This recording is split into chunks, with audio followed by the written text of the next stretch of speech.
The Detroit Lions are going for it all. Brad Holmes has put together a masterclass of an offseason just months after the Lions suffered a heartbreaking loss to the San Francisco 49ers in the NFC Championship game. A lot of teams will say or try to signal that they're all in, but the Lions have made it undoubtedly clear. On April 24th, Amara St. Brown agreed to a 4-year, $120 million extension with $77 million guaranteed. Just moments later, reports came out that Penei Sewell signed a 4-year, $112 million deal with $85 million guaranteed. The biggest thing about these deals, however, is that both Sewell and St. Brown are amongst the best at their position groups. By securing both of these players long term, you now have two cornerstone offensive players to build around for the future. However, it doesn't end there. For the past season, the play of Lions quarterback Jared Goff has been monitored closely for one special reason. Should he earn the extension? After leading Detroit to the NFC Championship and throwing for 9,013 yards and 59 touchdowns in the past 2 seasons, I think so, and the Lions do too. On May 13th, 2024, the Detroit Lions signed Goff to a 4-year, $212 million extension with $170 million guaranteed. Jared Goff has officially become the highest paid Lion in franchise history. Not bad for the guy who was written off after being traded for Matthew Stafford. Through every criticism, all he's done is answer the bell for this football team and make the most important throws when needed. Per Spotrac, Jared Goff is now the second-ranked quarterback in terms of average annual salary rankings, right up there with guys like Joe Burrow, Justin Herbert, Lamar Jackson, and Jalen Hurts. The Lions have consistently echoed the message that Jared Goff is their guy, and this deal confirms that message. Okay, I'll just say it like this. All right? Hey, you're good enough for Detroit, Jared.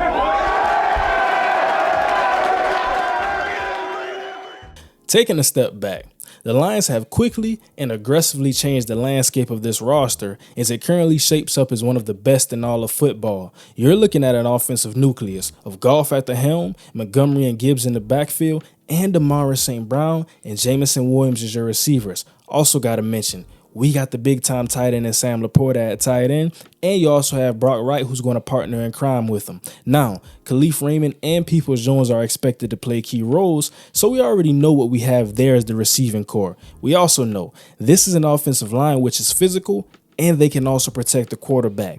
Pair all of this together, and you're looking at a unit which has finished top 5 in scoring offense in the past 2 seasons, and they're looking for a three-peat. Did I even mention they kept Ben Johnson?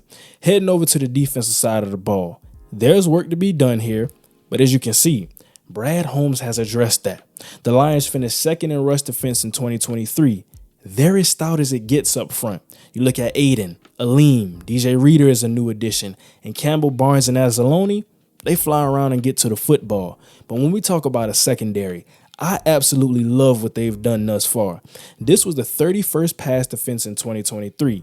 They just couldn't cover anybody. But they attacked that need by moving up 5 spots to get my personal favorite corner in the class in Terrion Arnold. And they snagged Ennis Rakestraw in the 2nd round. But some people are still stuck on 40 times. I'll be honest, I've watched the tape on both of these players, and I'd vouch for them.